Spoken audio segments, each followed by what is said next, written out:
Hello everyone, मैं वापस से आ चुका हूँ एक और नए एपिसोड के साथ। चलो बिना देरी के एपिसोड को जल्दी से स्टार्ट करते हैं। हमें एपिसोड की स्टार्टिंग में दिखाया जाता है कोई किसी को बोल रहा होता है, हे तुम्हें दिखाई नहीं देता, मैं लाइन के अंदर पहले से ही लगा हुआ हूँ। और यहाँ पर किम भी इस आवाज को सुनकर पीछे मुड़ के देखता है और मन में सोचने लगता है क्या यहाँ पर सच में फाइट हो रही है। फिर हमें एक बंदे को दिखाया जाता है जो कि किसी से बोल रहा होता है, हे तुम्हें मुझसे क्या काम है। फिर उसके बाद हमें उस लड़के के बारे में बताया जाता है जिसका नाम किंग करके ही हम बुलाने वाले हैं और वो हंटर माइल अकेडमी से आया होता है। और यहाँ पर फिर एक बंदा उसको गाली देते हुए बोल रहा होता है, हे बास्टर्ड तू यहीं पर रुक जा। लेकिन तभी यहाँ पर एक पर्सन आता है जो कि बोलता है मुझे माफ कर देना। वही पर्सन पहले यहाँ पर आया हुआ था, जहाँ पर फिर वो दोनों आपस में लड़ने लगते हैं और पीछे से एक बंदा बोलने लगता है कहीं उसका नाम किंग गैंचुअल तो नहीं है। और यहाँ पर किंग का नाम सुनकर सभी लोग शॉक हो जाते हैं और आपस में ही बोलने लगते हैं कहाँ पर है किंग गैंचुअल, मैंने तो उसे नहीं देखा। और फिर जब उनकी नजर किंग पर पड़ती है तो वो बोलने लगते हैं हाँ ये तो सच में किंग गैंचुअल ही है। जहाँ फिर उस बंदे को भी पता चल जाता है अच्छा ये तो हंटर माइल अकेडमी से ही आया हुआ है। फिर भीड़ में से वहां से एक आवाज आती है, वो बोल रहा होता है मैं पहले से यही सोच रहा था कि इस बार हंटर माइल अकेडमी किस हंटर को भेजने वाली है और वैसे भी उसे अपने लेवल के हिसाब से पार्टिसिपेट करना चाहिए। जैसे कि जो एलिसेंट है उसने ली डुअन को सेंड किया है और जो गाउन अकेडमी है उसने जिन डॉनमिंग को रिक्रूट किया है। और मैंने इस बार ये सुना है जो ये मॉक टेस्ट होने वाला है ये काफी ज्यादा हिस्टोरिकल होने वाला है। अब मुझे बस यहाँ पर वो मॉक टेस्ट काफी अच्छा लगना चाहिए। और मैंने ये भी सुना है कि ये जो किंग एंचुअल है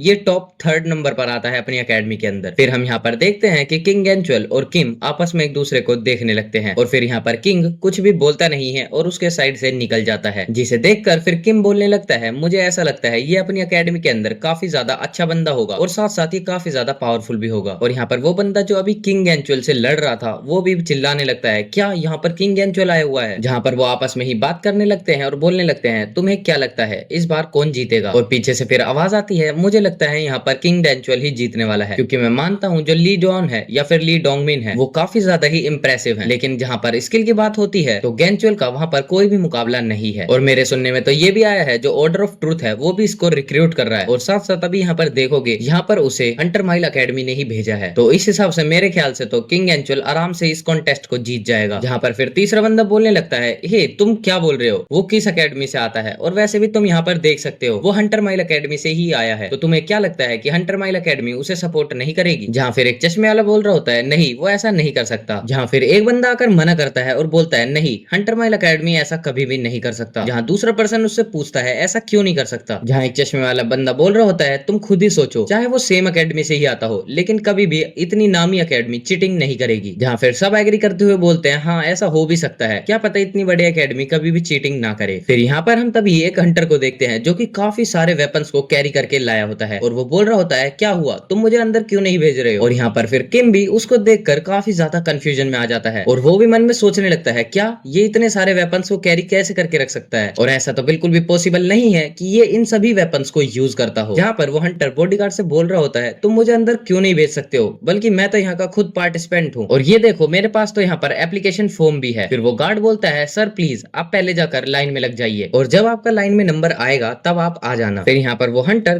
किंग एंचुअल की तरफ इशारा करते हुए बोलता है फिर आपने उसे अंदर कैसे भेज दिया, वो भी बिना लाइन के। जहाँ वो गार्ड बोलने लगता है वो हंटर माइल अकेडमी से ही आया हुआ है तो उसके परमिशन की कोई भी जरूरत नहीं है। और यहाँ पर फिर वो बंदा काफी अजीब सा मुंह बनाकर बोलने लगता है ये हंटर माइल अकेडमी क्या होता है। और यहाँ पर फिर पीछे लगे हुए बंदे सब चिल्लाकर बोलने लगते हैं हे तुम पीछे जाकर लाइन में क्यों नहीं लगते, हम सभी लेट हो रहे हैं। और यहाँ पर हम देखते हैं कि गार्ड्स भी काफी ज्यादा गुस्से में आ जाते हैं और उसको पीछे टांग कर ले जाने लगते हैं। और वो बंदा अभी भी चिल्लाते हुए यही बोल रहा होता है यहाँ पर रूल्स नाम की कोई भी चीज नहीं है, मेरे साथ अन्याय हुआ है। और फिर किम के पास एक बॉडीगार्ड आता है और वो बोलता है तुम यहाँ पर खड़ा रहना बंद करो, तुम मेरे पीछे आओ। जहाँ पर फिर किम उस बंदे को देखकर बोलने लगता है मुझे यकीन हो गया इस एग्जाम के अंदर काफी अजीब अजीब पर्संस आए हुए हैं। फिर उसके बाद हमारा सीन शिफ्ट होता है और यहाँ पर हमें फर्स्ट टेस्ट दिखाया जाता है जो कि है रेसिंग। और यहाँ पर जितने भी पार्टिसिपेंट्स होते हैं वो सभी रनिंग का टेस्ट दे रहे होते हैं। फिर उसके बाद हमें एक बंदे को दिखाया जाता है जो बोल रहा होता है मेरा नाम पाक डुंगस्योक है, अगर मैं अपने आप को इंट्रोड्यूस करूं तो मैं अभी जल्दी कैंडिडेट बनने वाला हूँ लीडुंग में हंटर्स की तरफ से और वैसे भी मेरे पास ऐसी एबिलिटीज तो हैं जिससे मैं टॉप 3 एकेडमीज के अंदर एडमिशन ले सकूं, जैसे कि हंटर माइल अकेडमी, एली अकेडमी, ग्योन अकेडमी। लेकिन मेरा सबसे बड़ा कारण है लिंगडोंग हंटर अकेडमी को ज्वाइन करने का कि मेरे को पैसा चाहिए, क्योंकि जो ट्यूशंस हैं कोरिया के अंदर टॉप 3 एकेडमीज के अंदर वो इजीली सप्रेस कर देते हैं थाउजेंड्स ऑफ डॉलर को भी। क्योंकि अब मेरे पास और कोई भी चॉइस नहीं थी, क्योंकि जो लीडोग है वो मेरे को काफी ज्यादा पैसे देने वाला है और कई बंदों ने मुझसे ये कहा कि मैं सांप का मुंह बन जाऊं ड्रैगन्स की टेल बनने से अलावा, लेकिन फिर भी मैंने उनकी कभी भी कोई भी बात नहीं मानी। अगर तुम्हारे पास ड्रैगन की टेल रहेगी तो तुम दूसरे ड्रैगन ड्रैगन से भी इजीली कम्पीट कर पाओगे। लेकिन अगर तुम्हारे पास सिर्फ स्नेक की हाइट होगी तो फिर तुम सिर्फ स्नेक से ही फाइट कर पाओगे। और इसीलिए मैंने डिसाइड किया कि मैं पार्टिसिपेट करूं मॉक एग्जाम के अंदर, ताकि मेरे को काफी ज्यादा अच्छा फील हो। और मैं अब काफी ज्यादा सेटिस्फाइड हूँ कि मैंने इस रेस के अंदर पार्टिसिपेट किया, और खास करके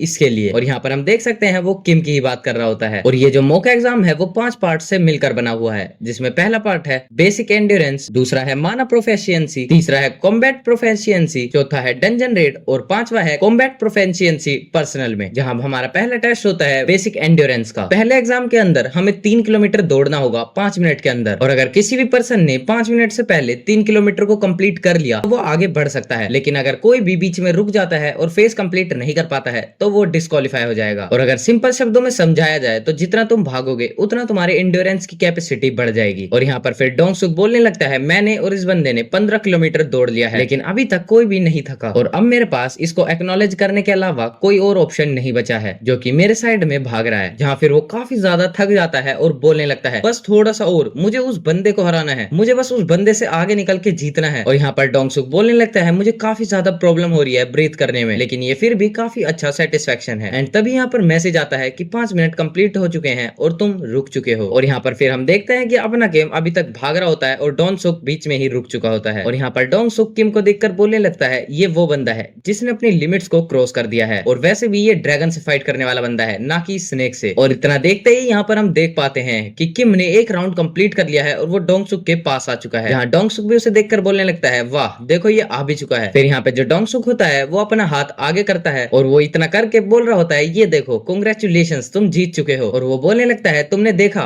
मैं तुम्हारी वजह से कितना अच्छा स्कोर कर पाया। लेकिन हम यहाँ पर देखते हैं कि किम उसकी बिना बात सुने ही आगे निकल जाता है। और यहाँ पर फिर हमें किम का पर्सपेक्टिव दिखाया जाता है, जहाँ पर वो बोल रहा होता है, वेल ये काफी ज्यादा इजी लग रहा है। और पीछे खड़ा डोंगसुक ये बोलने लगता है, क्या मैं कुछ ज्यादा ही जेनरस हो गया था। फिर उसके बाद हमारा यहाँ से सीन शिफ्ट होता है, जहाँ पर कुछ बंदे बोल रहे होते हैं, ये बंदा तुम्हें कहाँ से ह्यूमन लग रहा है। और वो किसी और को नहीं बल्कि अपने किम को ही देखकर बोल रहे होते हैं। जहाँ पर हम देख सकते हैं कि किम वेट लिफ्टिंग कर रहा होता है। और मैं आप लोगों को यहाँ पर बता दूं कि ये वेट 600 केजी का है, और जिसकी वजह से यहाँ पर सारे लोग काफी ज्यादा शॉक हो रहे होते हैं। और फिर यहाँ पर किम को देखकर पीछे खड़े लोग बोल रहे होते हैं, आखिरकार ये पॉसिबल भी कैसे हो सकता है। जहाँ दूसरा बंदा बोल रहा होता है, ये मुझे ह्यूमन बीइंग तो कहीं से भी नहीं लग रहा। और यहाँ पर किम अभी भी यही बोल रहा होता है, वेल ये तो काफी ज्यादा आसान है, जितना कि मैंने खुद सोचा था। मेरे को तो यहाँ पर लगा था कि ये काफी ज्यादा मुश्किल होगा। वेल ये यहाँ पर काफी ज्यादा आसान है, और शायद ऐसा इसलिए हुआ होगा क्योंकि मैंने काफी सारे डेली टास्क को ऐसे ही कंप्लीट किया है, और हो सकता है इस वजह से मेरी जो एंड्योरेंस है वो काफी जल्दी इंक्रीज हो गई हो। यहाँ पर किम काफी ज्यादा खुश हो जाता है और वो सोचने लगता है, मैंने पावर ऑफ अप्रूट माउंटेन को 100% कंप्लीट कर दिया है, जिस वजह से तो मेरे पास काफी सारी पावर्स आ चुकी है। और मैं तो अभी ये सोच रहा हूँ, अगर जब मैं हेराक्लियस के लेक्चर को कंप्लीट कर दूंगा तब मेरे पास कौन सी पावर आ जाएंगी। और यहाँ पर किम उसी बात को सोचकर काफी ज्यादा जोश में आ जाता है और दोबारा से अपनी एक्सरसाइज को कंटिन्यू करने लगता है। जहाँ किम के पीछे फिर एक पर्सन आता है और वो बोल रहा होता है, आप रुक जाइए, आपने काफी अच्छा काम किया है, लेकिन यहाँ पर अब हम थोड़ा सा ब्रेक लेने वाले हैं। जहाँ थोड़ी देर के बाद एक बंदा कैंचुअल से बोल रहा होता है, कैंचुअल तुमने काफी अच्छा काम किया है और अब हम थोड़ा सा रेस्ट करेंगे अगले गेम के लिए। और यहाँ पर सभी लोग ये देखकर बोल रहे होते हैं, वेल मेरे को कैंचुअल काफी ज्यादा अच्छा लगता है, जैसा कि मैंने पहले से ही तुम्हें बताया था। और यहाँ पर कैंचुअल मन में सोच रहा होता है, वो जो 3 मेन पर्सन हैं जो बड़ी बड़ी अकेडमी से आए हुए हैं, वो सिर्फ अपने फेम और सिमिलरिटी को दिखाने के लिए कर रहे हैं। फिर उसके बाद हमें यहाँ पर एक पास्ट मेमोरी दिखाई जाती है, जहाँ पर कोई पर्सन किंग कैंचुअल से बोल रहा होता है,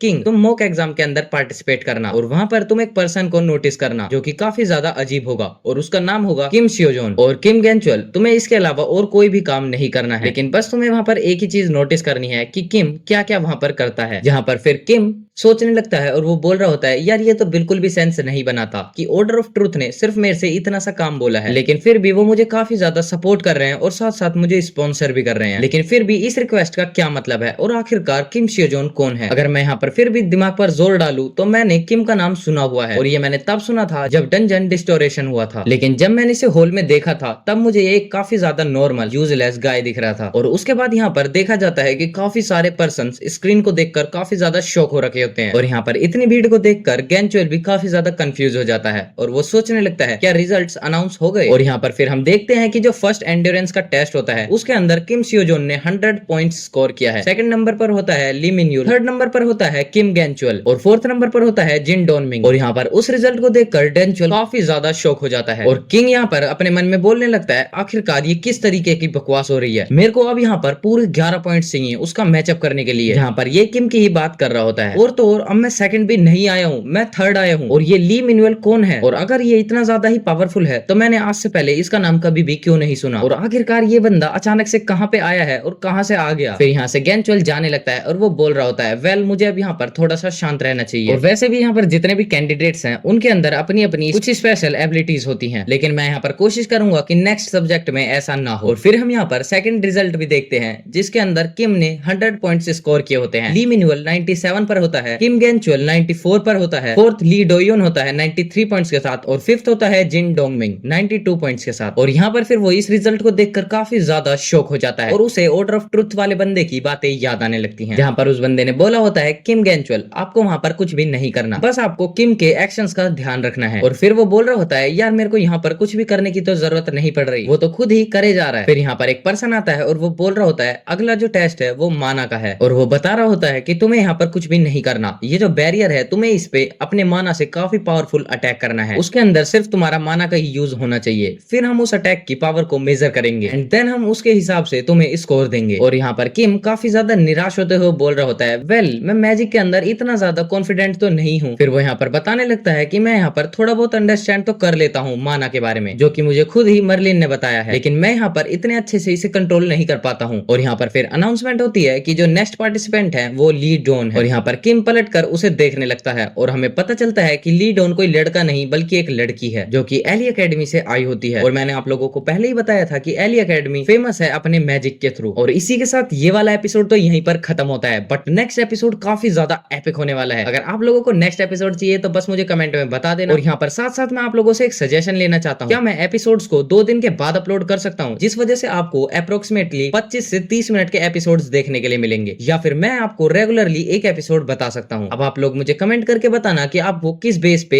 एपिसोड चाहिए। सो मैं मिलता हूँ आपसे नेक्स्ट एपिसोड में, तब तक के लिए टेक केयर, गुड बाय।